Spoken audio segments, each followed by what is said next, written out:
guys, it's Miss Dana and welcome to my threes classroom. If you haven't pressed that subscribe button and like, go ahead and do so. I'm going to jump into what's the topic? What are we talking about right now? And I just want to really just talk about process art versus product art. And there's a slight difference. I know art is art in the classroom, but so often we focus as educators in childcare, we focus on the product. We focus on everything looking the same. Process art is about the experience, not so much about the finished product.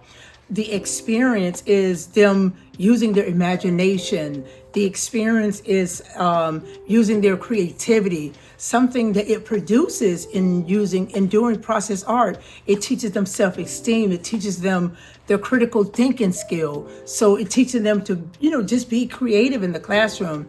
And one thing about product art, as I said, everything looks the same.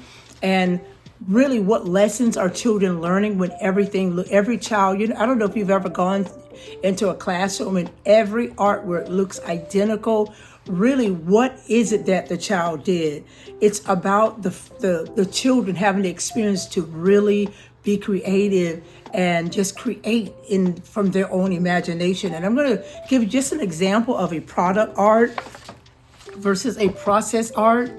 And my class, we talked about sunflowers, and this is a process art. The children, we talked about the sunflower, we talked about what they need to grow, we talked about, the colors that they are, and we provided the colors to them. We provided the paints, the paintbrush, the paper, and the children had to use their imagination to just create their own sunflower. It was about the experience. Everyone's sunflower, when I say turned out differently, everybody's sunflower was different, but it was the experience. The process for process art is really about the experience, not about the product. And then this is a process art, a product art sunflower. And it's when the children, it's already produced. All they have to do is color it. They're not using their creativity. Now they may color, they may decide to make patterns into it.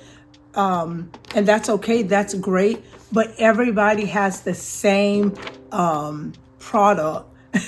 And it's just really about the children just being creative. So process art versus product art.